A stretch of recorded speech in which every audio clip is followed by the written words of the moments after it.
옛날 어느 산골 마을에 사계절 맑은 물이 흐르고 뒷산에는 울창한 소나무 숲이 병풍처럼 둘러쳐진 평화로운 곳이 있었는데 그 마을 한가운데에는 으리으리한 기와집 한 채가 떡하니 자리를 잡고 있었습니다. 마을 사람들은 그 집을 최부잣댁이라 불렀는데 대문만 보아도 그 집의 위세가 얼마나 대단한지 짐작할 수 있을 만큼 웅장하고 거대하여 지나가는 나그네들도 한 번씩 멈춰서서 구경하곤 했습니다. 곳곳간에는 실쌀이 가만히 째 쌓여 있어 쥐들도 먹을 것이 넘쳐난다는 소문이 돌 정도였고 담장 너머로는 사시사철 기름진 음식 냄새가 끊이지 않고 흘러나와 배고픈 이들의 코끝을 자극하곤 하니 마을에서 제일 가는 부자라는 말에 토를 다는 사람은 아무도 없었습니다. 하지만 겉으로 보기에 남부러울 것 하나 없어 보이는 이 최부자 댁에도 남모르는 깊은 근심과 쓸쓸함이 감돌고 있었으니 그것은 바로 이 집의 주인 내외가 너무나 일찍 세상을 떠나버리고 어린 아들 하나만 덩그러니 남겨졌기 때문이었습니다. 주인 내외는 본래 마음씨가 곱고 덕이 많아 마을 사람들에게 베풀기를 좋아했으나 몹쓸 병마가 찾아와 두 분을 차례로 데려가 버리니 집안에는 웃음소리가 사라지고 찬바람만 쌩쌩 부는 듯한 적막감만이 감돌게 되었습니다. 어린 상주였던 민우 도령은 부모님의 장례를 치르며 눈물이 마를 날이 없었고 그 넓은 기와집은 어린 주인이 감당하기에는 너무나 크고 무겁게만 느껴지는 공간이 되어버리고 말았습니다. 홀로 남겨진 민우 도령은 본래 성품이 비단결처럼 곱고 책 읽기를 좋아하여 하루 종일 사랑방에 앉아 글을 읽는 것을 낙으로 삼는 얌전한 선비 같은 아이였습니다. 그는 개미 한 마리도 함부로 죽이지 못할 만큼 마음이 여리고 순했으나 거친 세상 물정을 모르고 집안 살림을 꾸려나가는 일에는 도무지 재주가 없어 그저 책 속에 파묻혀 지내는 것만이 유일한 도피처였습니다. 부모님이 남겨주신 막대한 재산과 논밭을 어떻게 관리해야 할지 막막해하던 차에 먼 친척벌 되는 당숙이라는 사람이 집안을 돌봐주겠다며 식솔들을 데리고 들어와 행세하기 시작했는데 이때부터 최부자 댁의 기류가 묘하게 바뀌기 시작했습니다. 이 당숙이라는 사람은 겉으로는 조카를 끔찍이 위하는 척하며 온갖 가머니설을 늘어놓았지만 속을 들여다보면 욕심이 가득 차다 못해 흘러넘치는 탐욕스러운 위인이었습니다.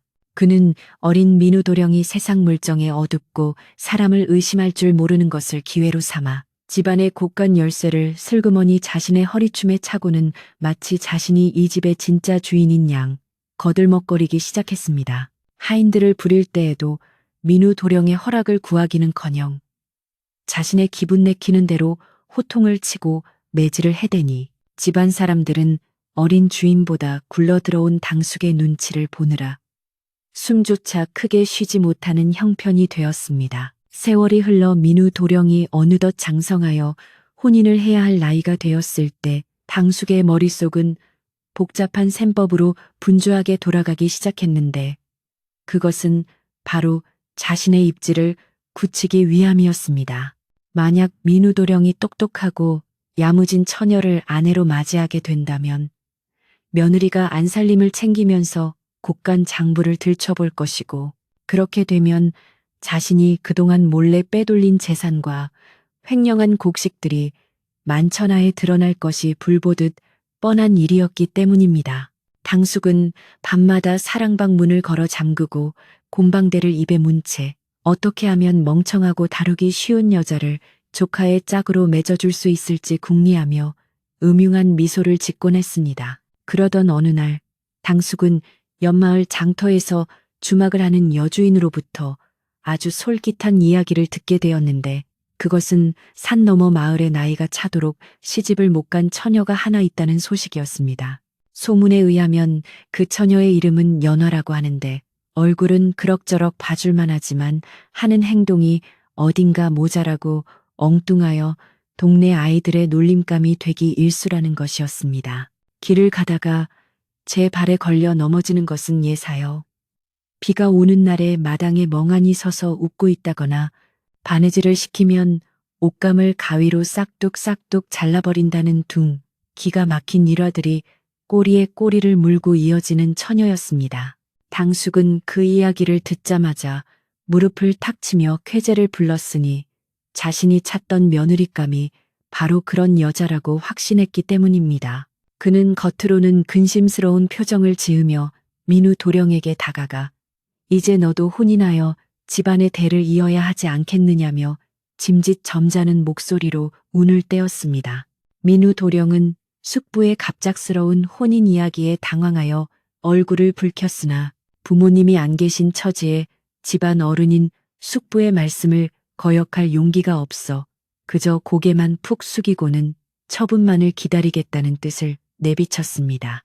당숙은 조카의 순종적인 태도에 속으로 쾌재를 부르며 곧바로 매파를 불러 산 너머 마을의 연화라는 처녀와 혼담을 넣으라고 지시했습니다. 매파조차도 처음에는 고개를 갸웃거리며 최 부자댁 같은 명문가에서 어찌하여 소문난 바보 처녀를 며느리로 들이려 하는지 의아해했으나 당숙이 쥐어주는 두둑한 엽전 꾸러미를 받아들고는 입을 꾹 다물었습니다.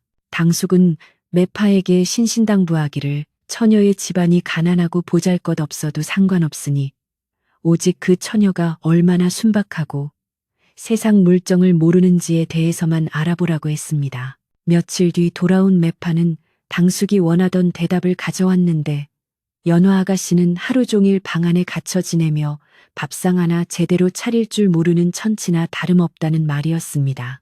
혼담이 오가고 사주단자가 보내지자 마을에는 삽시간에 소문이 퍼져나갔는데 사람들은 하나같이 입을 모아 최부자댁이 망조가 들었다며 혀를 찼습니다. 우물가에 모인 아낙네들은 빨래 방망이를 두드리며 멀쩡한 도령이 부모 잘 만난 덕에 호의호식하다가 부모 잃고 나니 이제는 숙부 등살에 떠밀려 바보 장가를 가게 생겼다며 안타까워했습니다. 어떤 노인은 곰방대를 털며 저 욕심쟁이 당숙놈이 기어 이 사단을 내는구나 하고 한탄했지만 누구 하나 나서서 민우도령에게 진실을 말해주는 사람은 없었으니 모두가 당숙의 섯을 펄언 권세가 두려웠기 때문이었습니다. 민우도령 또한 마을에 떠도는 흉흉한 소문을 듣지 못한 바는 아니었으나 그는 천성이 유약하고 소심하여 숙부에게 감히 따져 물을 엄두를 내지 못했습니다. 어느 날 밤 그는 용기를 내어 숙부의 방을 찾아가 조심스럽게 물었습니다. 숙부님, 사람들이 말하기를 제가 맞이할 색시가 조금 부족한 사람이라 하던데 그것이 사실인지요? 하고 떨리는 목소리로 여쭈었습니다. 그러자 당숙은 정색을 하며 내 이놈 어디서 근본 없는 헛소문을 듣고 와서 어른의 깊은 뜻을 의심하느냐. 그 처녀는 마음이 비단결 같고 순수하여 내 내조를 누구보다 잘할 아이니라. 영악한 여자가 들어와 집안을 휘젓는 꼴을 보고 싶으냐 하며 호통을 쳤습니다. 숙부의 호통에 기가 죽은 민우도령은 더 이상 아무 말도 하지 못하고 방을 나오고 말았는데 그의 발걸음은 천근만근 무거워 마당을 가로지르는 동안 몇 번이나 휘청거렸습니다. 방으로 돌아온 민우도령은 창문을 열고 밤하늘에 떠있는 달을 바라보며 깊은 한숨을 내쉬었는데 돌아가신 어머니가 사무치게 그리워 눈시울이 붉어졌습니다.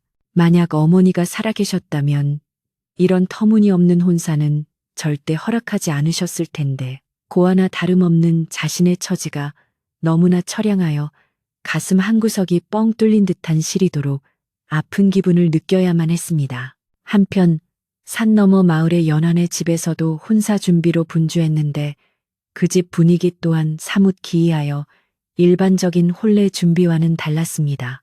연화의 계모는 골칫덩어리 의붓딸을 부잣집으로 치워버릴 수 있게 되었다며 기쁨을 감추지 못하고 시집가서 쫓겨나오지나 말라며 연일 콧노래를 불렀습니다. 하지만 정작 신부가 될 연화는 말이 없고 표정이 없어 그녀가 기뻐하는지 슬퍼하는지 도무지 알 수가 없었기에 이를 지켜보는 동네 사람들은 그저 바보라서 아무것도 모르는 모양이라고 수군거릴 뿐이었습니다. 혼례복을 짓는 친모가 와서 치수를 잴 때도 연화는 인형처럼 멍하니 서 있을 뿐이었고 친모가 실수로 바늘에 찔려도 눈 하나 깜짝하지 않았습니다. 시간은 흐르고 흘러 마침내 혼례 날짜가 다가오자 최부자댁 마당에는 거대한 천막이 쳐지고 잔치 준비로 왁자지껄한 소리가 담장을 넘었습니다. 하인들은 떡을 치고 전을 부치느라 땀을 뻘뻘 흘렸지만 그들의 얼굴에는 경사스러운 날의 기쁨보다는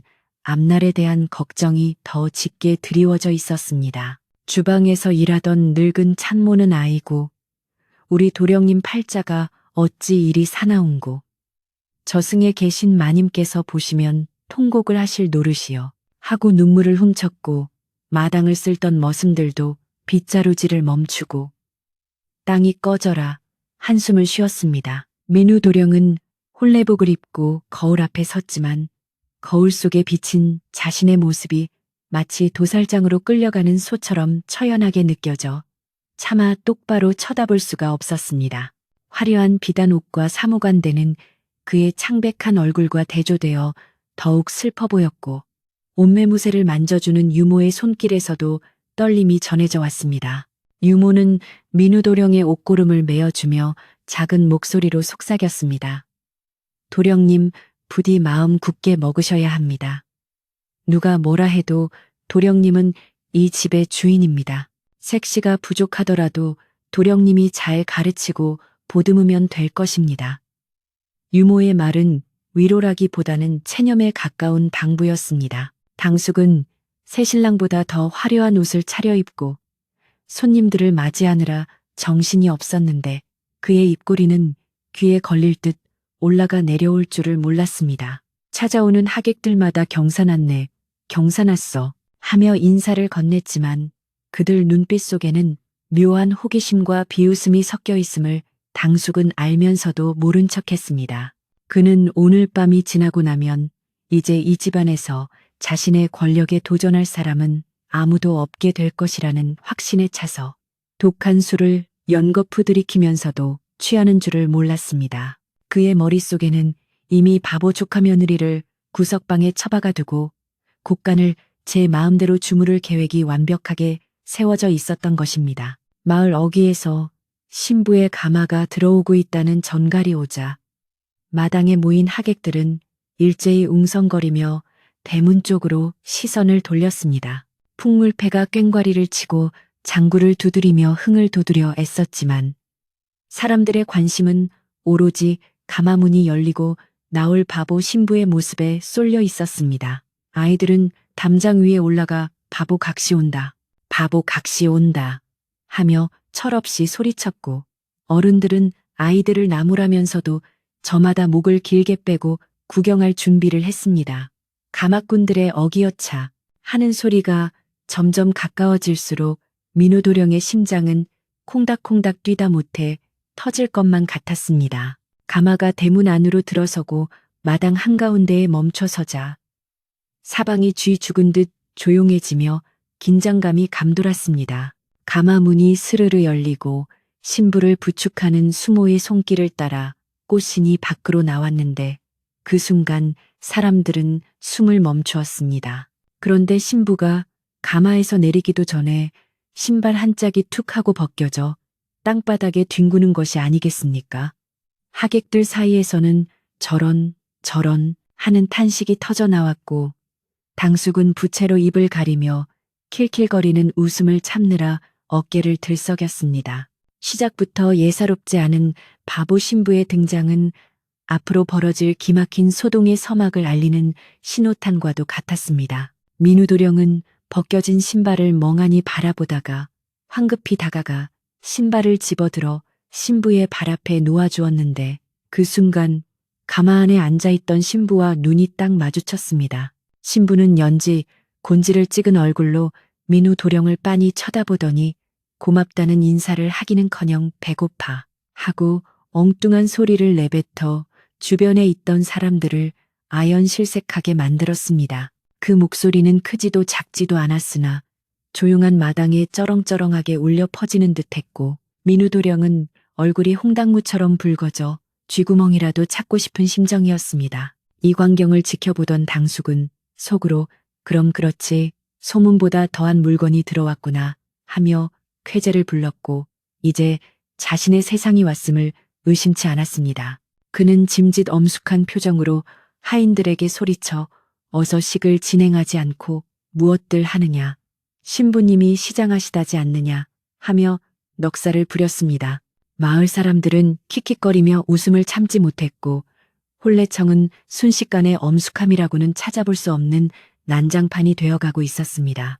이토록 우스꽝스럽고 기묘한 혼례는 최부자댁 역사상 처음 있는 일이었으며 앞으로 닥쳐올 파란만장한 이야기의 시작이었습니다. 하지만 그 누구도 알지 못했습니다.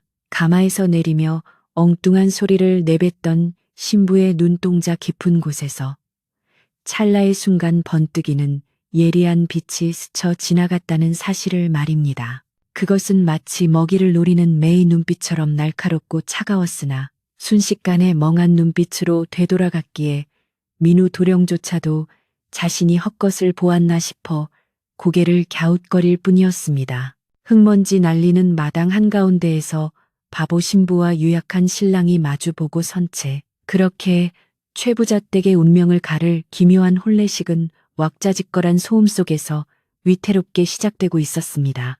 북적거리는 혼례청의 소란스러움 속에서 신부의 돌발적인 행동은 마치 잔잔한 호수에 던져진 커다란 바위처럼 순식간에 파장을 일으켰는데 사람들은 저마다 입을 떡 벌린 채 어찌할 바를 모르고 서로의 눈치만 살피기에 급급했습니다. 방금 전까지만 해도 최 부자댁의 위세에 눌려 조심스럽게 행동하던 하객들은 신부의 입에서 튀어나온 배고파라는 엉뚱한 한마디에 체면도 잊은 채 웅성거리기 시작했고 그 소리는 삽시간에 담장을 넘어온 마을로 퍼져나갈 기세였습니다. 수모는 당황하여 얼굴이 사색이 된 채 황급히 신부의 옷매무새를 다듬으며 작은 목소리로 조용히 하라고 타일러 보았지만 신부는 수모의 말을 듣는 둥 마는 둥 고개를 이리저리 돌리며 혼례상 위에 놓인 알록달록한 떡과 과일을 탐내듯 바라볼 뿐이었습니다. 점잖게 앉아 있어야 할 신랑 민우 도령은 쥐구멍이라도 있으면 숨고 싶은 심정으로 고개를 푹 숙였는데 그의 귓가에는 하객들이 킥킥거리며 비웃는 소리가 마치 천둥 소리처럼 크게 들려왔습니다. 세상에 저런 며느리를 들이다니 최진사 댁도 이제 끝이로구먼. 당숙 영감이 재산을 독차지하려고 일부러 저런 모자란 아이를 골랐다는 게 사실인가 봐 하는 수군거림이 비수가 되어 민우 도령의 가슴에 꽂혔습니다. 그는 식은땀이 등을 타고 흐르는 것을 느끼며 이 악몽 같은 시간이어서 빨리 지나가기만을 간절히 빌고 또 빌었으나 야속하게도 시간은 더디게만 흘러갔습니다. 하지만 이 난처한 상황을 즐기는 단 한 사람. 당숙은 부채 뒤에 숨긴 입가에 흐뭇한 미소를 지우지 못하고 있었는데 신부가 실수를 연발할수록 자신의 계획이 완벽하게 맞아떨어진다는 확신이 들었기 때문이었습니다. 그는 짐짓 걱정스러운 표정을 지으며 하객들에게 다가가 세 사람이 워낙 순박하고 꾸밈이 없어 그렇습니다. 흉어물 없이 예쁘게 봐주십시오. 하고 너스레를 떨었지만 그 눈빛 속에는 교활한 탐욕이 번들거리고 있었습니다. 그는 속으로 옳지, 그래야지, 그래야 내가 마음 놓고 이 집안을 주무르지 하고 쾌재를 부르며 앞으로 펼쳐질 자신의 태평성대를 꿈꾸느라 콧노래가 절로 나올 지경이었습니다. 드디어 혼례의 절차가 본격적으로 시작되어 신랑 신부가 맞절을 하는 교배의 순서가 되었는데 여기서도 사단은 끊이지 않고 일어났습니다. 집내자가 엄숙한 목소리로 신랑 신부 맞절 하고 외치자 민우 도령은 법도에 맞게 공손히 허리를 숙였으나 신부는 뻣뻣하게 서서 두리번거리다가 수모가 억지로 등을 눌러주자 그제야 털썩 주저앉듯이 절을 하는 것이었습니다. 그 모습이 어찌나 우스꽝스럽던지 구경하던 아이들은 배를 잡고 뒹굴었고 어른들도 헛기침을 하며 터져나오는 웃음을 참느라 얼굴이 붉게 달아올랐습니다. 절을 하고 일어날 때에도 신부는 제 치맛자락을 밟고 휘청거려 하마터면 혼례상 위로 넘어질 뻔했으니 지켜보는 사람들의 가슴이 조마조마하여 10년 감수했다는 탄식이 여기저기서 터져 나왔습니다. 합판주를 나누어 마시는 순서에서는 더욱 기가 막힌 일이 벌어졌는데 신부가 표주박 잔을 받아들고는 술을 마시는 시로시를 하는 것이 아니라 벌컥벌컥 들이켜버린 것이었습니다. 예법에 따르면 입술만 살짝 적시고 내려놓아야 할 것을 마치 물을 마시듯 단숨에 비워버리고는 캬, 시원하다 하며 손등으로 입을 쓱 닦아내니 혼례청은 그야말로 아수라장이 되고 말았습니다. 집례자는 당황하여 말을 잇지 못했고 민우 도령은 너무 놀라 입을 다물지 못한 채 멍하니 신부를 바라만 보았습니다. 신부의 얼굴에는 부끄러움이라고는 찾아볼 수 없는 천진난만한 웃음만이 걸려 있어 보는 이들로 하여금 할 말을 잃게 만들었습니다. 이 광경을 지켜보던 늙은 유모는 가슴을 치며 통탄을 금치 못했는데 그녀는 최 부자댁 안주인을 모시며 평생을 살아온 충직한 사람이었기에 이 집안이 웃음거리가 되는 것을 누구보다 가슴 아파했습니다. 유모는 행여나 도령이 마음을 다칠까 염려되어 안절부절 못하며 기둥 뒤에서 발만 동동 구르고 있었는데 문득 그녀의 노련한 눈매에 기이한 장면이 포착되었습니다. 술을 단숨에 들이켠 신부가 표주박을 내려놓을 때 그녀의 손끝이 미세하게 떨리는 듯 하더니 아주 정교하고 조심스럽게 상의 모서리에 잔을 맞추어 놓는 것이었습니다. 그것은 술 취한 사람이나 바보의 손놀림이라기에는 너무나 섬세하고 정확하여 유모는 순간 자신의 눈을 의심하며 고개를 갸웃거렸습니다. 혼례식이 엉망진창으로 끝이 나고 마당 한켠에 마련된 잔치상으로 자리를 옮기게 되었는데 신부는 여전히 사람들의 시선을 아랑곳하지 않고 제멋대로 행동했습니다. 족두리가 비뚤어져 우스꽝스러운 모습으로 닭다리를 손으로 집어들고 뜯는가 하면 국물을 옷고름에 흘리면서도 희죽희죽 웃어대니 마을 안악들은 혀를 차며 고개를 돌려버렸습니다. 아이고, 맙소사, 저런 며느리가 들어와서 조상님 제사나 제대로 모시겠나? 최 부자댁 복은 이제 다 했네, 다 했어. 하는 탄식 섞인 말들이 잔치상 위를 둥둥 떠다녔습니다. 민우 도령은 음식 맛을 느낄 겨를도 없이 가시방석에 앉은 듯 불안하여 물 한 모금도 제대로 넘기지 못했습니다. 당숙은 이런 분위기를 틈타 자신의 입질을 더욱 공고히 하려는 듯 마을 유지들이 모인 상석에 앉아 거드름을 피우며 술잔을 돌렸습니다. 내 조카 며느리가 비록 배우지는 못했으나 심성은 착한 아이요. 내가 잘 가르쳐서 집안 건사하게 할 테니 너무 걱정들 마시오. 하며 큰 소리를 쳤지만 그 말을 곧이곧대로 믿는 사람은 아무도 없었습니다. 모두들 당숙이 이제는 거리낄 것 없이 최 부자댁의 실권을 휘두르겠구나 생각하며 겉으로는 맞장구를 쳐주면서도 속으로는 씁쓸함을 감추지 못했습니다. 술이 몇 순배 돌자 당숙의 목소리는 더욱 커졌고 그의 호탕한 웃음소리는 민우 도령의 귀에 거슬리는 소음처럼 파고들었습니다. 해가 뉘엿뉘엿 서산으로 넘어가고 마당에 어둠이 깔리기 시작하자 잔치 분위기는 무르익다 못해 흐트러지기 시작했습니다. 술에 취한 하객들은 신부의 바보짓을 안주 삼아 떠들어댔고 민우 도령은 더 이상 그 자리에 앉아있기가 괴로워 슬그머니 자리를 피해 사랑채 뒷마당으로 향했습니다. 차가운 밤 공기가 뜨거워진 얼굴을 식혀주었지만 가슴속에 맺힌 응어리는 쉽게 풀리지 않았습니다. 그는 밤하늘에 뜬 반달을 올려다보며 앞으로 닥쳐올 시집살이보다 더 혹독할 마음고생을 예감하며 깊은 한숨을 내쉬었습니다. 어디선가 들려오는 부엉이 울음소리가 처량하게만 들려왔습니다. 그때 어둠 속에서 누군가 조용히 다가오는 인기척이 느껴져 뒤를 돌아보니 늙은 유모가 근심 어린 표정으로 서 있었습니다. 유모는 주위를 두리번거려 아무도 없음을 확인하고는 민우 도령에게 바짝 다가와 은밀한 목소리로 속삭였습니다. 도령님, 제 말씀을 허투루 듣지 마십시오. 오늘 신부님의 행동이 비록 기이하고 망측하였으나 제 눈에는 어딘가 석연치 않은 구석이 보였습니다. 민우 도령은 의아한 표정으로 유모를 쳐다보며 물었습니다. 석연치 않다니요? 누가 봐도 모자란 사람이 아닙니까? 제 팔자가 사나워 그런 것을 어찌하겠습니까? 유모는 도령의 옷매무새를 바로잡아주며 단호한 어조로 말을 이었습니다. 아닙니다.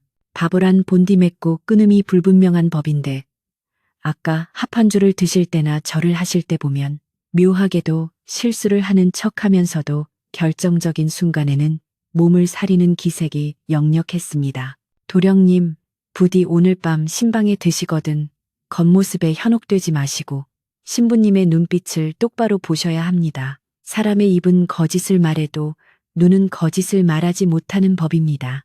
유모의 말은 민우 도령에게 뜬구름 잡는 소리처럼 들렸으나 그녀의 표정이 너무나 진지하여 차마 무시할 수는 없었습니다. 한편 신부는 하객들의 비웃음을 뒤로하고 수모의 손에 이끌려 신방으로 먼저 들어갔는데 방에 들어서자마자 그녀의 태도가 미묘하게 달라졌습니다.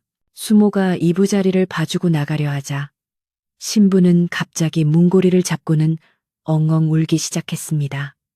엄마 보고 싶어, 집에 갈래 하며 떼를 쓰는 통에 수모는 진땀을 흘리며 그녀를 달래느라 애를 먹었습니다. 하지만 신부는 울면서도 곁눈질로 방 안의 구조를 살피고 있었으니 장롱이 어디에 있고 창문은 어디로 나 있는지 그리고 문 밖에서 누가 엿듣고 있는지를 아주 짧은 순간 날카롭게 파악하고 있었던 것입니다. 신부의 소라는 당숙이 마당에서 아이고 새색시가 낯이 설어 저러는 모양이니어서 불을 끄고 재우게 하고 소리친 뒤에야 잦아들었습니다.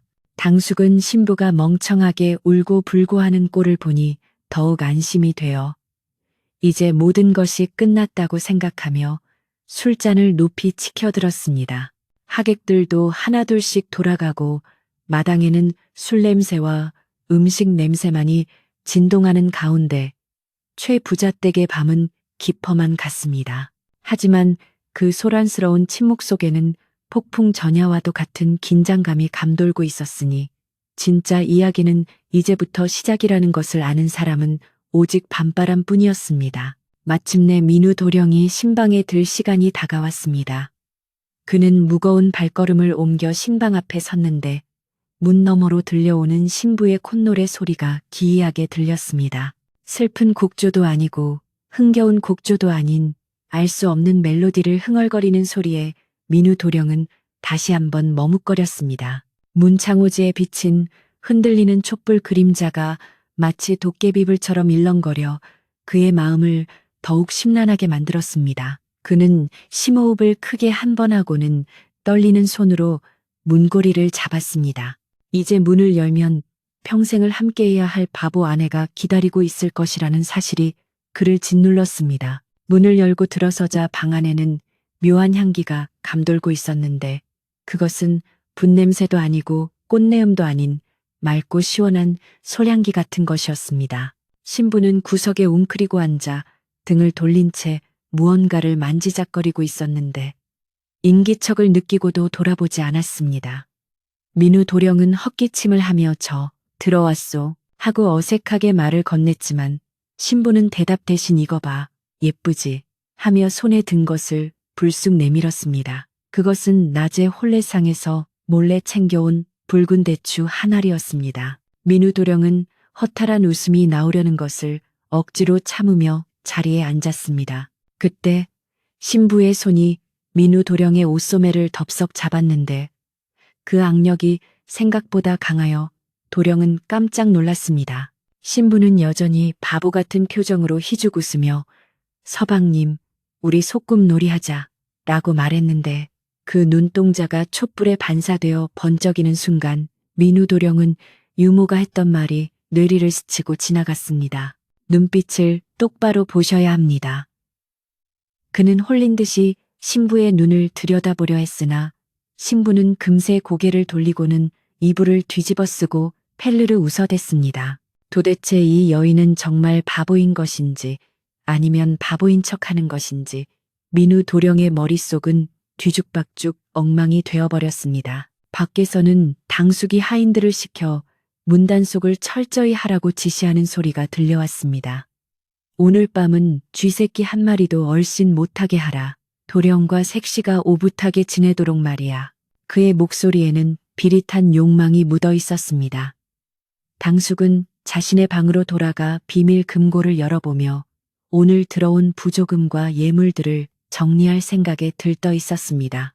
그는 장부를 꺼내 들고 주파나를 튕기며 이제 최부잣댁의 모든 재산은 자신의 것이나 다름없다고 확신했습니다. 바보 며느리가 들어왔으니 누구도 자신의 비리를 캐내지 못할 것이고 유약한 조카는 허수아비처럼 세워두면 그만이었기 때문입니다. 그러나 그 시각 이불 속에 숨어있던 신부 연화의 표정은 차갑게 굳어 있었습니다. 이불이라는 얇은 막 하나를 사이에 두고 그녀는 숨소리조차 죽인 채 온 신경을 곤두세우고 바깥의 동정을 살피고 있었던 것입니다. 낮 동안의 그 모든 멍청하고 우스꽝스러운 행동들은 오로지 적들을 방심하게 만들기 위한 철저한 연극이었으며 그녀의 가슴 속에는 서슬퍼런 칼날이 숨겨져 있었습니다. 그녀는 당숙이 안심하고 잠들기만을 기다리고 있었고 그 기다림의 시간은 길지 않을 것이었습니다. 민우도령은 신부가 잠든 줄 알고 촛불을 끄려 했으나 왠지 모를 불안감에 차마 불을 끄지 못하고 윗목에 앉아 밤을 지새우려 했습니다. 그는 벽에 기대어 앉아 꾸벅꾸벅 조기 시작했는데 비몽사몽간에 신부가 이불을 걷어차고 일어나는 기척을 느꼈습니다. 하지만 너무나 피곤하여 눈꺼풀이 천근만근 무거웠기에 그것이 꿈인지 생시인지 분간할 수가 없었습니다. 신부는 잠든 척하는 민우 도령을 잠시 내려다보다가 소리 없이 일어나 방구석에 놓인 요강 단지를 들어 올렸습니다. 그리고는 아주 기이한 행동을 하기 시작했는데 그것은 단순한 장난이라기에는 너무나 의미심장한 움직임이었습니다. 밤이 깊어 삼경이 가까워질 무렵 신방 안의 공기는 마치 폭풍우가 몰아치기 직전의 고요함처럼 무겁게 가라앉아 있었는데 민우 도령은 잠든 척 눈을 감고 있었으나 쿵쾅거리는 심장 소리 때문에 도무지 잠을 이룰 수가 없었습니다. 그는 실눈을 뜨고 신부의 동태를 살폈는데 방구석에서 요강 단지를 들고 서성거리던 연화가 갑자기 동작을 멈추더니 방문 쪽을 향해 귀를 기울이는 모습이 예사롭지 않아 보였습니다. 그녀의 표정에서는 낮에 보았던 그 멍하고 우스꽝스러운 기색은 온데간데 없이 사라지고 대신 서리빨처럼 차가운 냉철함만이 감돌고 있어 민우 도령은 소스라치게 놀라 숨을 멈추어야만 했습니다. 연화는 문 밖에서 인기척이 완전히 사라진 것을 확인하고는 들고 있던 요강을 조심스럽게 내려놓더니 자고 있는 줄로만 아는 민우 도령을 향해 다가와 믿을 수 없을 만큼 또렷하고 정갈한 목소리로 말을 걸었습니다. 서방님, 이제 그만 일어나시지요. 밖에는 쥐새끼 한 마리 얼씬하지 않으니 더 이상 자는 척 하실 필요 없습니다. 그 목소리는 마치 옥구슬이 쟁반에 구르듯 맑고 청아하여 민우 도령은 자신이 꿈을 꾸고 있는 것인가 의심하며 벌떡 일어나 앉았습니다.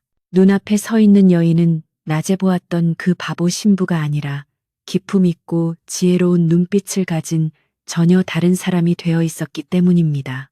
민우 도령이 너무 놀라 입을 다물지 못하고 멍하니 쳐다보자 연화는 단정하게 무릎을 꿇고 앉아 정중하게 고개를 숙이며 그동안의 무례를 사과했습니다. 서방님, 제가 본의 아니게 서방님과 집안 어르신들을 속였습니다. 허나 이 집안에 도사리고 있는 거대한 음모를 밝혀내고 제 목숨을 부지하기 위해서는 미치광이 흉내를 낼 수밖에 없었음을 부디 용서해 주십시오. 그녀의 눈에서는 결연한 의지가 뿜어져 나오고 있었고 민우 도령은 그 기세에 눌려 저도 모르게 자세를 고쳐 앉으며 대체 그게 무슨 소리요? 음모라니 하고 떨리는 목소리로 되물었습니다. 연하는 품속에서 낮에 홀레상 위에서 챙긴 붉은 대추와 함께 꼬깃꼬깃 구겨진 종이 조각 하나 그리고 녹슨 열쇠 꾸러미를 꺼내어 민우 도령 앞에 내려놓았습니다. 이것들은 제가 낮에 실수를 가장하여 숙부님의 허리춤과 소매 속에서 빼내온 것들입니다. 서방님께서는 숙부님을 믿고 의지하셨겠지만 숙부님은 서방님의 눈과 귀를 가리고 이 집안의 재산을 야금야금 갉아먹고 계셨습니다. 민우도령은 눈앞에 놓인 열쇠가 분명히 곡간 열쇠임을 알아보고는 경악을 금치 못했는데 그 열쇠는 숙부가 잃어버렸다며 며칠 전부터 난리를 피우던 바로 그 물건이었기 때문입니다. 민우도령의 손이 부들부들 떨리기 시작하자 연하는 차분한 목소리로 낮에 있었던 일들의 전말을 하나하나 설명하기 시작했습니다. 제가 가마에서 내릴 때 신발을 벗어던진 것은 마당의 흙을 확인하기 위함이었습니다. 마당 한 구석의 흙이 유독 부드럽고 색이 다른 것을 보아 누군가 최근에 땅을 파고 무언가를 묻은 흔적이 역력했습니다. 그리고 제가 절을 하다가 넘어진 척하며 마루 밑을 두드려 보았는데 그곳에서도 텅 빈 소리가 났습니다. 이는 곡식이나 재물을 숨겨두기 위해 비밀 공간을 만들었다는 명백한 증거입니다. 그녀의 설명은 한치의 오차도 없이 논리정연하여 민우도령은 혀를 내두를 지경이었습니다. 연화의 이야기는 거기서 멈추지 않고 더욱 충격적인 사실들로 이어졌는데 그녀가 술을 엎지르고 옷고름을 더럽힌 것 또한 철저히 계산된 행동이었다는 것이었습니다.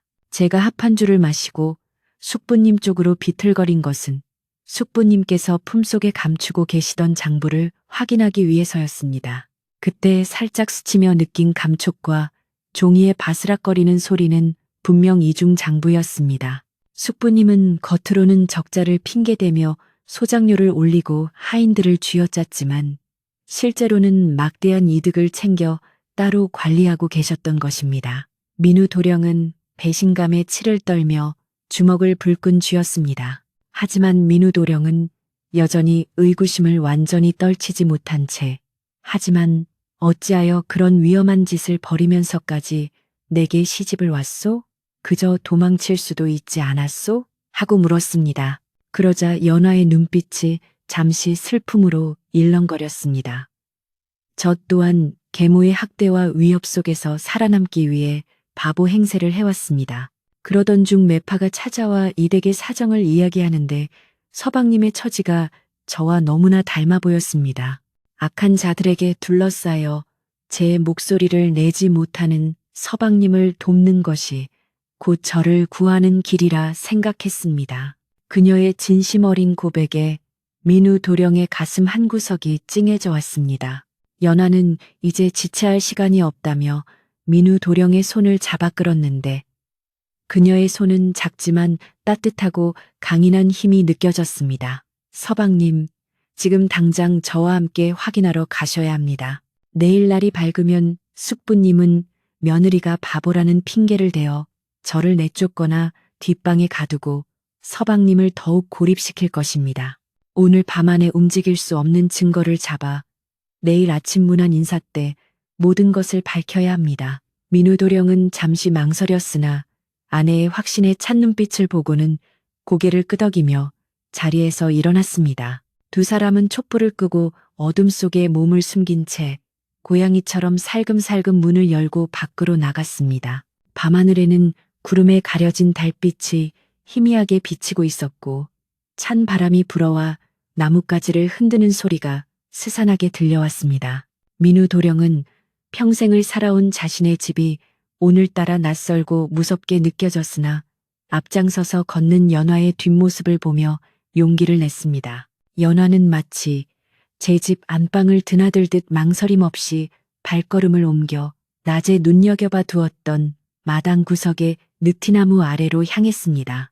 느티나무 아래에 도착한 연화는 주변에 떨어진 쇠스랑을 집어들고 땅을 조심스럽게 파헤치기 시작했는데 민우도령도 옆에서 거들었습니다. 얼마 지나지 않아 둔탁한 소리와 함께 나무 상자 하나가 모습을 드러냈습니다. 상자를 열어보니 그 안에는 놀랍게도 집문서와 땅문서 그리고 알 수 없는 엽전 꾸러미들이 가득 들어 있었습니다. 민우도령은 그것이 돌아가신 아버지가 남겨주신 알짜배기 땅문서들임을 알아보고는 입을 다물지 못했습니다. 숙부는 이 문서들을 몰래 빼돌려 자신의 명의로 바꾸려 했던 것이 분명했습니다. 증거 하나를 확보한 두 사람은 이번에는 곳간으로 발걸음을 옮겼는데 곳간 앞에는 커다란 자물쇠가 채워져 있었으나 연화가 챙겨온 열쇠로 손쉽게 문을 열 수 있었습니다. 삐그덕 소리와 함께 육중한 문이 열리자 퀴퀴한 곰팡이 냄새와 함께 텅 빈 공간이 드러났습니다. 겉보기에는 가마니가 가득 쌓여 있는 듯했으나 연화가 가마니 하나를 칼로 찢자 쌀 대신 누런 지푸라기만 쏟아져 나왔습니다. 이걸 보십시오. 겉만 번지르르하게 꾸며놓고 속은 다 빼돌린 것입니다. 이 많은 곡식은 다 어디로 갔겠습니까? 연화의 말에 민우도령은 억장이 무너지는 듯했습니다. 그때 어디선가 인기척이 들려와 두 사람은 황급히 가만히 뒤로 몸을 숨겼습니다. 발자국 소리는 점점 가까워지더니 곳간 문 앞에서 멈추었고 곧이어 당숙의 걸걸한 목소리가 들려왔습니다. 내일이면 저 멍청한 것들을 구워 삶아 남은 놈마저 팔아치워야지. 바보 며느리가 들어왔으니 이제 내 세상이나 다름없어.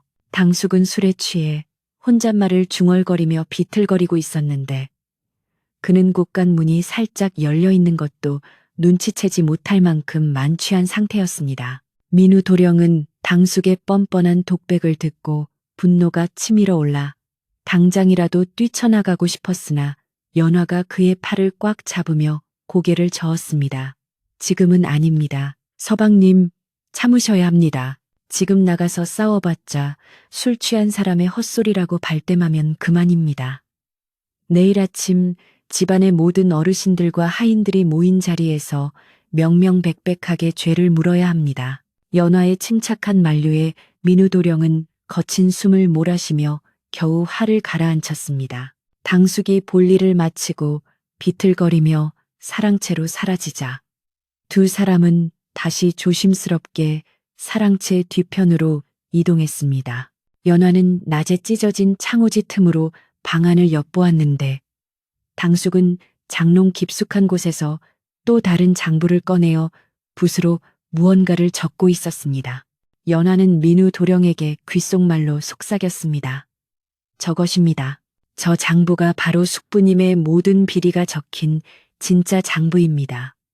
저것만 손에 넣으면 숙부님은 꼼짝없이 죄를 인정할 수밖에 없습니다. 하지만 당숙이 방 안에 버티고 있는 이상 장부를 꺼내올 방법이 막막했습니다. 민우도령이 걱정스러운 표정으로 연화를 바라보자 그녀는 잠시 생각에 잠기더니 마당에 있는 닭장을 가리켰습니다. 서방님, 닭장 문을 열어 닭들을 풀어주십시오. 닭들이 소란을 피우면 숙부님께서 나오실 겁니다. 그 틈을 타서 제가 방으로 들어가겠습니다. 위험천만한 계획이었으나 다른 뾰족한 수가 없었기에 민우 도령은 고개를 끄덕이고 닭장으로 향했습니다. 잠시 후 꽃기요 푸드덕 하는 요란한 소리와 함께 닭들이 마당으로 쏟아져 나왔고 잠잠하던 집안은 순식간에 시끄러워졌습니다. 이게 무슨 난리야. 어떤 놈이 닭장을 열었어. 당숙은 화가 머리끝까지 나서 방문을 박차고 뛰쳐나왔고 하인들에게 고래고래 소리를 지르며 닭들을 잡으라고 명령했습니다. 마당이 아수라장이 된 틈을 타 연화는 잽싸게 사랑채로 미끄러져 들어갔습니다. 그녀의 동작은 바람처럼 빨라 누구도 눈치채지 못했습니다. 방 안으로 들어간 연화는 당숙이 펴놓고 나간 장부를 낚아채 품속에 넣고는 다시 밖으로 나오려다가 문득 책상 위에 놓인 인주함을 발견했습니다. 그녀는 기지를 발휘하여 인주함 뚜껑을 열고 붓에 붉은 인주를 듬뿍 묻힌 뒤 당숙이 마시던 술잔에 살짝 발라놓았습니다. 그리고는 그림자처럼 빠져나와 닭을 쫓는 척하며 민우 도령이 숨어있는 곳으로 돌아왔습니다. 그녀의 가슴은 콩닥거렸지만 품속에 들어있는 장부의 무게가 그녀를 안도하게 만들었습니다. 소동이 가라앉고 당숙이 투덜거리며 방으로 돌아가자 민우 도령과 연화는 다시 신방으로 돌아왔습니다. 방에 들어와 촛불을 켜고 장부를 펼쳐본 두 사람은 그 안에 적힌 내용에 입을 다물지 못했습니다. 거기에는 지난 몇 년간 빼돌린 곡식의 양과 횡령한 소장료, 그리고 관아의 관리들에게 뇌물로 바친 내역까지 상세하게 적혀 있었습니다. 민우 도령은 허탈함에 눈물을 글썽이며 말했습니다. 내가 어리석어 집안을 이 꼴로 만들었소. 부모님 뵐 면목이 없소. 연화는 그런 민우 도령의 손을 따뜻하게 감싸주며 위로했습니다. 자책하지 마십시오. 서방님의 잘못이 아닙니다. 착한 심성을 이용한 자들이 나쁜 것입니다. 하지만 이제부터는 달라져야 합니다. 내일 날이 밝으면 서방님께서 직접 이 장부를 들고 호통을 치셔야 합니다. 저는 뒤에서 서방님을 도울 것이니 두려워하지 마십시오. 그녀의 말은 민우 도령에게 천군만마와도 같은 힘이 되었습니다. 민우 도령은 눈물을 닦고 결의에 찬 눈빛으로 연화를 바라보았습니다. 고맙소, 부인. 부인의 지혜가 아니었다면 나는 평생 바보로 살았을 것이오. 밤은 이제 끝나가고 먼동이 터오기 시작했습니다. 창호지 문 밖으로 푸르스름한 새벽빛이 스며들어오자 연화는 다시 바보 신부의 모습으로 돌아갈 준비를 했습니다. 머리를 헝클어뜨리고 옷고름을 빗돌게 매며 그녀는 민우 도령에게 마지막 당부를 했습니다. 아침 문안 인사 때 제가 또다시 엉뚱한 짓을 벌일 것입니다. 그때 당황하지 마시고 제가 신호를 보내면 그때 나서 주십시오. 판을 뒤집는 것은 서방님의 몫입니다. 민우 도령은 고개를 끄덕이며 주먹을 꽉 쥐었습니다. 한편 사랑채의 당숙은 지난밤의 소동 때문에 잠을 설쳐 찌뿌둥한 몸으로 일어났습니다. 그는 어젯밤 닭들이 탈출한 것이 영 찜찜했지만 그저 머슴들의 실수련이 생각하고 대수롭지 않게 여겼습니다. 그는 세수를 하고 의관을 정제하며 오늘 아침 문안 인사 때 바보 조카 며느리를 놀려줄 생각에 다시금 기분이 좋아졌습니다. 그는 자신이 밤새 잃어버린 것이 무엇인지, 그리고 오늘 아침 자신에게 닥쳐올 재앙이 무엇인지 꿈에도 알지 못한 채 거울을 보며 콧노래를 흥얼거렸습니다. 집안의 하인들이 분주하게 아침상을 차리고 마을 어른들과 친척들이 하나둘씩 최부자댁 사랑방으로 모여들었습니다. 신행 온 신랑 신부가 어른들에게 첫인사를 올리는 패백을 보기 위함이었습니다. 사람들은 어제 혼례식에서의 난장판을 떠올리며 오늘도 분명 볼만한 구경거리가 생길 것이라 기대하며 쑥덕거렸습니다. 오늘은 또 무슨 사고를 칠까? 아이고, 민우 도령이 불쌍해서 어쩌나 하는 말들이 오고 가는 가운데 마침내 신랑 신부가 모습을 드러냈습니다. 민우 도령은 밤새 한숨도 못 잤음에도 불구하고 눈빛이 형형하게 살아있었고 그 옆에 연화는 여전히 멍한 표정으로 칠렐레 팔렐레 걷고 있었습니다. 당숙은 상석에 앉아 그들을 내려다보며 음흉한 미소를 지었습니다.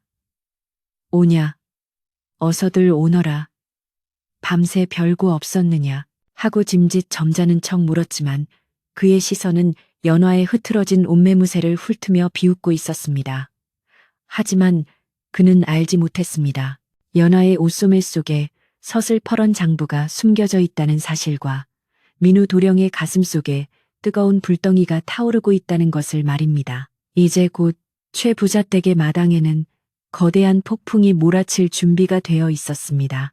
아침 햇살이 창호지 문을 뚫고 은은하게 스며들어 사랑방 안을 비추고 있었지만 방 안의 감도는 공기는 한겨울의 찬바람보다 더 매섭고 무겁게 가라앉아 있었습니다. 집안의 최고 어른인 문중의 장로들과 친척들이 헛기침을 하며 자리를 잡고 앉아 있었고 마당에는 소문을 듣고 달려온 동네 사람들이 담장 너머로 고개를 빼꼼히 내밀고 이 흥미진진한 구경거리를 놓치지 않으려 눈을 반짝이고 있었습니다. 상석에 앉은 당숙은 짐짓 여유로운 척 수염을 쓰다듬으며 이제 곧 벌어질 바보 조카 며느리의 재롱잔치를 기대하는 듯 입가에 비릿한 웃음을 머금고 있었습니다. 그는 간밤에 자신의 비밀장부가 사라진 줄은 꿈에도 모른 채 그저 어제 닭장 소동으로 인한 피로감을 쫓으려 쌉싸름한 차를 한 모금 들이키고 있을 뿐이었습니다. 드디어 방문이 열리고 민우 도령과 연화가 모습을 드러냈는데 사람들의 예상과는 달리 두 사람의 차림새는 묘한 대조를 이루고 있었습니다. 민우도령은 의관을 정제하고 허리를 꼿꼿이 세운 채 결연한 표정으로 들어선 반면 연화는 여전히 옷고름을 삐딱하게 메고 머리에는 꽃을 꽂은 채 희죽희죽 웃으며 들어와 좌중을 어리둥절하게 만들었습니다. 연화는 방 안에 들어서자마자 문지방에 걸려 넘어지는 시냅을 하며 아이고 쿵했죠 하고 아이 같은 소리를 내질렀고 점잖게 앉아있던 어른들은 혀를 차며 고개를 돌렸습니다. 당숙은 허허 역시 모자란 것은 어쩔 수 없구먼. 조심 좀 하지 않고 하며 짐짓 걱정하는 척 빈정거렸습니다. 민우 도령은 넘어진 연화를 부축해 일으키지 않고 오히려 냉정하게 그녀를 세워두고는 당숙과 장로들을 향해 큰 절을 올렸습니다. 그의 절은 예전에 유약하고 주눅든 모습이 아니라 한 집안의 가장으로서 보여주는 기품과 위엄이 서려 있어 보는 이들을 놀라게 했습니다. 절을 마친 민우 도령이 무릎을 꿇고 앉자 당숙은 거만하게 물었습니다. 그래 첫날 밤은 잘 치렀느냐? 새색시가 워낙 천진난만하여 네가 고생이 많았겠구나. 당숙의 말에 여기저기서 킥킥거리는 웃음소리가 터져 나왔지만 민우 도령은 눈 하나 깜짝하지 않고 당숙을 똑바로 응시했습니다. 숙부님, 간밤에 제가 기이한 꿈을 꾸었는데 해몽을 좀 부탁드려도 되겠습니까? 민우 도령의 뜬금없는 질문에 당숙은 의아해하며 무슨 꿈이길래 아침부터 그러느냐 하고 되물었습니다. 민우 도령은 차분하지만 힘있는 목소리로 말을 이었습니다. 꿈에 돌아가신 아버님께서 나타나시어 집안의 곳간에 쥐가 들끓어 기둥뿌리가 썩어가고 있다고 통곡을 하셨습니다. 그리고 저에게 낡은 장부 한 권을 던져주셨는데 그 안에 도둑의 이름이 적혀 있었습니다. 민우 도령의 말에 당숙의 표정이 순식간에 굳어졌고 방 안의 웃음소리도 뚝 끊겼습니다. 당숙은 애써 태연한 척하며 네가 헛것을 보았구나. 이 집안이 얼마나 평안한데 쥐가 들끓는단 말이냐. 쓸데없는 소리 말고 물러가거라 하고 손을 내저었습니다. 바로 그때 멍하니 서 있던 연화가 갑자기 품속에서 주섬주섬 무언가를 꺼내더니 당숙의 찻상 위에 툭 하고 던져놓았습니다. 그것은 다름 아닌 간밤에 당숙의 방에서 가져온 비밀 장부와 텅 빈 곳간의 열쇠 꾸러미였습니다. 연화는 해맑게 웃으며 아버님, 이거 예쁜 책 그림책이지요. 제가 주워왔어요. 하고 소리쳤는데 그 목소리는 바보의 것이었으나 그녀가 던진 물건은 당숙의 심장을 멈추게 할 만큼 치명적인 것이었습니다. 당숙은 찻상 위에 놓인 장부를 보자마자 사색이 되어 손을 부들부들 떨었고 찻잔을 엎질러 뜨거운 찬물이 바지에 쏟아지는 것도 느끼지 못했습니다. 이게 왜 여기에 당숙이 말을 더듬으며 장부를 낚아채려 하자 민우 도령이 재빨리 장부를 집어들어 높이 쳐들었습니다. 숙부님, 이것이 무엇입니까? 숙부님께서 밤마다 몰래 적으시던 그 장부가 아닙니까? 이 안에 적힌 숫자들이야말로 숙부님께서 제 부모님의 유산을 얼마나 갉아먹었는지를 보여주는 명백한 증거입니다. 민우 도령의 호통소리가 사랑방을 쩌렁쩌렁 울렸습니다. 좌중이 술렁거리기 시작했고 문중의 가장 큰 어른인 대고모 할머니가 엄한 목소리로 물었습니다. 민우야, 그게 대체 무슨 소리냐? 당숙이 횡령이라도 했단 말이냐? 민우 도령은 장부를 펼쳐 어른들 앞에 내밀며 그 내용을 낱낱이 고하기 시작했습니다. 여기 보십시오. 작년 가을 추수 때 들어온 쌀이 300석인데 관아에는 150석이라 보고하고 나머지 반은 숙부님의 뒷주머니로 들어갔습니다. 또한 소작인들에게는 세금을 핑계로 고열을 짜내고는 그 돈으로 이웃 마을의 땅을 숙부님 명의로 사들였습니다. 이 모든 것이 이 장부에 숙부님의 필체로 적혀 있습니다. 당숙은 얼굴이 불그락푸르락해져서 자리에서 벌떡 일어나 소리쳤습니다. 모함이다. 저놈이 미친 계집에게 홀려 숙부를 음해하려 한다. 그 장부는 조작된 것이다. 그는 끝까지 발뺌하며 민우 도령에게 달려들 기세였습니다. 사람들은 당숙의 험악한 기세에 눌려 웅성거리기만 할 뿐 누구 하나 섣불리 나서지 못하고 있었습니다. 그때 지금까지 바보 흉내를 내며 구석에 서 있던 연화가 조용히 앞으로 걸어 나왔습니다. 그녀의 발걸음은 더 이상 비틀거리지 않았고 허리는 대나무처럼 꼿꼿했습니다. 연화는 당숙 앞을 가로막고 서더니 서늘하고 맑은 눈빛으로 당숙을 쏘아보며 입을 열었습니다. 숙부님, 손바닥으로 하늘을 가릴 수는 없는 법입니다. 조작이라고 하셨습니까? 그렇다면 곡간을 열어 확인해 보시지요. 지금 당장 저 열쇠로 곡간 문을 열어 쌀가마니를 찢어보면 그 안에서 쌀이 나오는지 썩은 지푸라기가 나오는지 만천하가 알게 될 것입니다. 연하의 목소리는 낮고 차분했으나 그 안에 담긴 위험은 좌중을 압도하기에 충분했습니다. 사람들은 바보인 줄만 알았던 신부의 돌변한 모습에 입을 다물지 못하고 경악했습니다. 네, 내년이 감이 어디라고. 당숙은 너무나 놀라 말문이 막혀버렸습니다. 연화는 그 틈을 놓치지 않고 말을 이었습니다.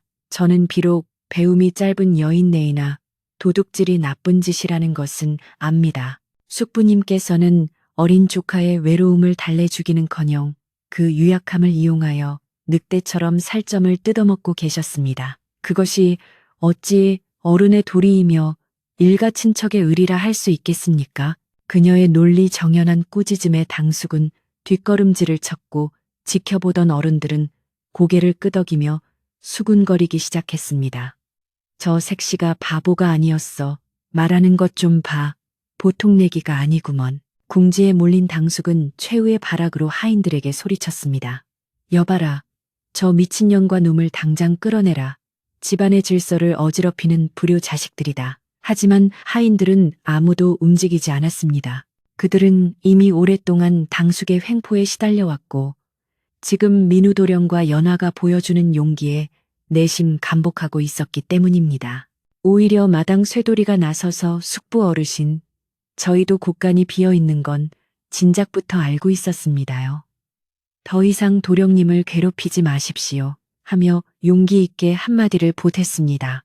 상황이 불리하게 돌아가자 당숙은 쥐구멍을 찾듯 두리번거렸지만 이미 사랑방 문과 마당은 마을 사람들로 꽉 막혀 있었습니다. 대고모 할머니가 지팡이로 바닥을 쿵쿵 내리치며 호통을 쳤습니다. 네, 이놈, 조카의 재산을 탐한 것도 모자라 멀쩡한 처녀를 바보라 속여 데려오다니 천벌을 받을 짓이다. 내 눈이 흙이 되기 전에 썩 물러가지 못할까. 집안의 최고 어른인 대고모의 호령이 떨어지자 당숙은 다리에 힘이 풀려 그 자리에 주저앉고 말았습니다. 그의 거만했던 기세는 온데간데 없고 초라하고 비굴한 늙은이의 모습만이 남아 있었습니다. 민우 도령은 주저앉은 당숙에게 다가가 차갑지만 연민이 섞인 목소리로 말했습니다. 숙부님, 저는 숙부님을 관아에 고발하여 옥살이를 시키고 싶지는 않습니다. 그래도 한때는 저를 돌봐주셨던 분이니까요. 다만 지금 즉시 횡령한 재산을 모두 내놓고 이 집을 떠나십시오. 그리고 다시는 제 눈앞에 나타나지 마십시오. 이것이 제가 베풀 수 있는 마지막 자비입니다. 민우 도령의 처분은 단호하면서도 덕이 있었습니다. 당숙은 고개를 푹 숙인 채 아무 말도 하지 못하고 부들부들 떨리는 손으로 바닥만 짚고 있었습니다. 결국 당숙은 마을 사람들의 싸늘한 시선과 손가락질을 받으며 허겁지겁 보찜 하나만 챙겨들고 대문 밖으로 쫓겨나듯 나갈 수밖에 없었습니다. 그가 대문을 나서는 순간 마치 먹구름이 걷히고 해가 뜨는 것처럼 집안의 무거운 공기가 순식간에 사라졌습니다. 마당에 모인 하인들과 마을 사람들은 와 하고 함성을 질렀고 몇몇은 민우 도령의 이름을 연호하며 기뻐했습니다. 오랫동안 최 부잣댁을 짓누르던 어두운 그림자가 걷히는 순간이었습니다. 소란이 진정되고 당숙이 사라지자 사랑방에는 다시 평온이 찾아왔습니다. 민우 도령은 연화에게 다가가 정중하게 손을 잡고 어른들에게 소개했습니다. 어르신들, 이 사람은 바보가 아닙니다. 저를 구하고 가문을 지키기 위해 자신을 낮추고 희생한 세상에서 가장 현명한 제 아내입니다. 연화는 수줍게 미소 지으며 어른들에게 단정하게 큰 절을 올렸습니다. 그 모습이 어찌나 곱고 기품이 넘치는지 조금 전까지 바보라고 비웃던 사람들은 자신들의 눈을 의심하며 감탄을 금치 못했습니다. 대고모 할머니는 연화의 손을 잡고 눈시울을 붉히며 말했습니다. 내가 늙어서 사람 보는 눈이 어두워 진주를 몰라봤구나. 미안하다. 정말 미안하다. 네가 우리 가문의 복덩이로구나. 어른들은 앞다투어 연화의 지혜와 용기를 칭송했고 민우 도령의 등을 두드리며 참한 짝을 만났다고 축하해 주었습니다. 연화는 겸손하게 고개를 숙이며 가문의 어른들께서 너그럽게 봐주신 덕분입니다. 앞으로 부족하나마 서방님을 잘 보필하여 집안을 일으키겠습니다. 라고 답해 좌중을 다시 한번 감동시켰습니다. 그날 오후 최부자댁 마당에서는 진짜 잔치가 벌어졌습니다. 어제 혼례식 때의 찝찝하고 불안했던 분위기와는 달리 이번에는 진심 어린 웃음과 축하가 넘쳐나는 잔치였습니다. 하인들은 신이 나서 곡간을 정리하고 다시 채워 넣을 준비를 했고 주방에서는 떡을 찌고 고기를 삶는 냄새가 고소하게 피어올랐습니다. 마을 사람들은 너도나도 거들며 최 부자댁이 예전의 인심 좋고 활기찬 모습을 되찾은 것을 기뻐했습니다. 아이들은 마당을 뛰어다니며 바보 각시 아니래요. 똑똑 박사 각시래요. 하며 노래를 부르고 다녔습니다. 민우 도령은 사랑채 마루에 앉아 분주하게 움직이는 사람들을 바라보며 가슴 벅찬 감동을 느꼈습니다. 어제까지만 해도 이 넓은 집이 감옥처럼 느껴졌으나 이제는 자신이 지켜야 할 소중한 보금자리로 다가왔습니다. 그리고 그 변화의 중심에는 자신의 아내 연화가 있었습니다. 그녀는 안채에서 하인들에게 업무를 지시하고 있었는데 그 모습이 마치 오랫동안 이 집안을 다스려온 안주인처럼 자연스럽고 위엄이 있었습니다. 민우 도령은 그런 아내의 모습을 보며 마음속 깊은 곳에서부터 우러나오는 존경과 사랑을 느꼈습니다. 해질 무렵 민우 도령은 아버지의 위패가 모셔진 사당으로 향했습니다. 그는 향을 피우고 절을 올리며 마음속으로 고했습니다. 아버지, 어머니, 이제 걱정하지 마십시오. 저에게는 이 집안을 함께 지켜나갈 든든한 반려자가 생겼습니다. 이제 더 이상 유약하게 숨지 않고 당당하게 살아가겠습니다. 향연기가 하늘로 피어오르며 마치 부모님이 흐뭇하게 웃으시는 형상처럼 흩어졌습니다. 사당을 나오는 민우 도령의 발걸음은 그 어느 때보다 가볍고 힘찼습니다. 저녁이 되자 마을 사람들은 각자의 집으로 돌아가고 최 부자댁에도 고요가 찾아왔습니다. 하지만 그 고요는 적막함이 아니라 폭풍우가 지나간 뒤에 평화롭고 안온한 쉼과도 같은 것이었습니다. 안채 대청마루에는 은은한 달빛이 비치고 풀벌레 소리가 정겹게 들려왔습니다. 민우 도령과 연화는 마루에 나란히 앉아 밤하늘을 올려다보았습니다. 두 사람 사이에는 더 이상 어색함이나 비밀이 없었고 오로지 서로를 향한 신뢰와 따뜻한 온기만이 흐르고 있었습니다. 이제 모든 오해가 풀리고 악한 기운은 물러갔으니 남은 것은 두 사람이 함께 만들어갈 행복한 날들 뿐이었습니다. 연화는 민우 도령의 어깨에 살며시 머리를 기대었고 민우 도령은 그런 아내의 손을 꼭 잡았습니다. 잡은 손을 통해 전해지는 따뜻한 체온이 두 사람의 마음을 하나로 묶어주는 듯했습니다. 그렇게 최 부자댁의 길고 길었던 하루는 아름다운 마무리로 저물어가고 있었습니다. 숙부라는 거대한 먹구름이 걷히고 난 최 부자댁에는 비로소 맑고 투명한 햇살이 마당 구석구석까지 비치기 시작했는데 그 변화는 단순히 사람 한 명이 사라진 것 이상의 생기를 불어넣었습니다. 오랫동안 숙부의 눈치를 보며 숨죽여 지내던 하인들은 이제야 어깨를 활짝 펴고 마당을 쓸거나 장작을 패며 콧노래를 흥얼거렸고 그 소리는 담장을 넘어 지나가는 사람들의 발걸음마저 가볍게 만들었습니다. 돛돌 위에 가지런히 놓인 신발들조차도 전보다 훨씬 단정하고 평온해 보였으며 부엌 아궁이에서 피어오르는 연기는 더욱 구수하고 따뜻한 밥 짓는 냄새를 실어 날랐습니다. 집안 곳곳에 쌓여있던 묵은 먼지를 털어내듯 사람들의 표정에 드리워져 있던 근심과 걱정도 봄눈 녹듯 사라져갔습니다. 연화는 안주인으로서의 자리를 잡아가며 집안의 살림을 하나하나 뜯어고치기 시작했는데 그녀의 솜씨는 매섭고 정확하면서도 따뜻한 배려가 깃들어 있어 모두를 감탄하게 했습니다. 그녀는 가장 먼저 숙부가 제멋대로 엉망으로 만들어 놓은 장부를 정리하고 억울하게 쫓겨났던 옛 타인들을 다시 불러들여 각자의 재주에 맞는 일감을 나누어 주었습니다. 그리고 곡간문을 활짝 열어 그동안 숙부가 착복했던 곡식의 일부를 마을의 가난한 이웃들과 소작인들에게 골고루 나누어 주도록 지시했습니다. 곡간은 채우기 위해서만 있는 것이 아니라 비워야 할 때 비울 줄 알아야 다시 채워지는 법입니다.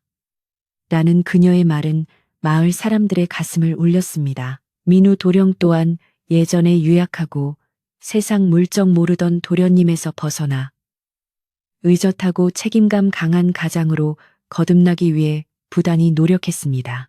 그는 매일 아침 일찍 일어나 연화와 함께 집안을 둘러보고 서재에 틀어박혀 글만 읽는 대신 직접 논밭으로 나가 농사일을 배우고 소작인들의 고충을 귀담아 들었습니다.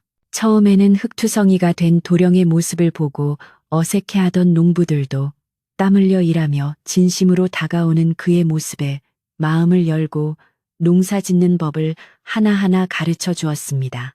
민우 도령의 손바닥에 굳은 살이 박여갈수록 최 부자댁의 기둥은 더욱 단단하게 뿌리를 내리고 있었습니다. 마을 사람들 사이에서는 어느새 바보 며느리라는 말은 쑥 들어가고 대신 현명한 안주인 혹은 복덩이 마님이라는 칭송이 자자하게 퍼져나갔습니다. 우물가에 모인 아낙네들은 빨래를 하며 세상에 그런 지혜를 숨기고 있었다니. 사람이 다시 보이더라니까 최진 사댁이 조상님의 음덕으로 훌륭한 며느리를 얻어 다시 일어선 게야 하며 입을 모아 칭찬했습니다. 예전에 연화를 비웃었던 사람들은 부끄러움에 얼굴을 붉히며 갓 쪄낸 떡이나 직접 기른 채소를 들고 찾아와 사과를 전하기도 했습니다. 연화는 그들을 탓하지 않고 따뜻한 미소로 맞이하며 지난 일은 모두 웃어넘기는 넉넉한 마음씨를 보여주었습니다. 계절은 어느덧 흘러 산천초목이 붉게 물드는 가을이 찾아왔고 최 부자댁의 황금 들판에는 누렇게 익은 벼가 고개를 숙이며 풍요로운 수확을 예고하고 있었습니다. 숙부가 있을 때는 흉년이 들었다며 거짓말을 일삼아 곳간이 비어 있었지만 정직하게 땀 흘린 올가을에는 그 어느 때보다 풍성한 결실을 맺어 곳간이 그야말로 터져 나갈 듯 가득 차게 되었습니다. 마당에는 수확한 고추와 콩을 말리는 멍석이 넓게 펼쳐져 있었고 처마 밑에는 잘 여문 옥수수와 감들이 주렁주렁 매달려 가을 햇살을 받아 보석처럼 반짝였습니다. 풍요로운 가을 풍경은 집안의 평화를 상징하는 듯 넉넉하고 아름다웠습니다. 추수가 끝난 후 마을 잔치를 여는 날, 최 부자댁 대문은 활짝 열려 동네 사람 누구라 할 것 없이 드나들며 음식과 술을 나누어 먹었습니다. 마당 한가운데에는 멍석을 깔고 풍물패가 신명나게 놀이판을 벌였고 어른 아이 할 것 없이 어우러져 춤을 추고 노래를 불렀습니다. 민우도령과 연화는 마루에 나란히 앉아 흐뭇한 표정으로 이 광경을 지켜보았는데 두 사람의 얼굴에는 세상 그 무엇과도 바꿀 수 없는 행복감이 서려 있었습니다. 한 노인이 술잔을 올리며 도령님, 아씨, 두 분 덕분에 우리 마을에 다시 살맛이 납니다. 부디 백년해로 하시고 만수무강하십시오. 하고 덕담을 건네자 두 사람은 겸손하게 고개를 숙여 감사를 표했습니다. 겨울이 찾아와 온 세상이 하얗게 눈으로 뒤덮인 어느 날 밤 최부자댁 안방에는 따뜻한 화로가 놓여 있고 그 위에서 밤이 타닥타닥 소리를 내며 익어가고 있었습니다. 창호지 문 밖으로는 세찬 바람 소리가 들려왔지만 두꺼운 소미불과 화로의 온기 덕분에 방 안은 더없이 아늑하고 포근했습니다. 민우 도령은 책을 읽어주다가 잠시 멈추고 곁에서 바느질하고 있는 연화를 지그시 바라보았습니다. 촛불 아래 비친 그녀의 단아한 옆모습은, 처음 만났던 날의 그 엉뚱한 모습은 상상조차 할 수 없을 만큼 고요하고 아름다웠습니다. 부인, 가끔은 그때가 생각나오. 첫날 밤에 유광 단지를 들고 서성거리던 부인의 모습 말이오. 민우도령이 장난스럽게 말을 건네자 연화는 피식 웃으며 바느질하던 손을 멈추었습니다. 서방님도 참 짓궂으십니다. 그때 서방님께서 얼마나 놀라셨는지 눈이 휘둥그레졌던 것을 저는 아직도 기억합니다. 두 사람은 서로를 마주보며 소리 죽여 웃었는데 그 웃음 속에는 함께 헤쳐온 고난과 역경, 그리고 서로에 대한 깊은 신뢰와 사랑이 녹아 있었습니다. 그들은 이제 말하지 않아도 눈빛만으로 서로의 마음을 훤히 들여다볼 수 있는 진정한 부부가 되어 있었습니다. 연화는 잘 익은 군밤 하나를 까서 민우 도령의 입에 넣어주며 조용히 말했습니다. 서방님, 저는 이 집안에 들어와서 참으로 많은 것을 얻었습니다. 가족의 정을 느꼈고 누군가를 지킬 수 있는 힘이 제게 있다는 것도 알게 되었습니다. 무엇보다 저를 믿어주는 서방님이 곁에 계시니 더 바랄 것이 없습니다. 민우 도령은 밤을 오물거리며 연화의 손을 꼭 잡았습니다. 나야말로 부인 덕분에 다시 태어났소. 부인은 내 인생의 은인이자 스승이요. 앞으로 닥칠 어떤 시련도 우리가 함께라면 두렵지 않을 것이요.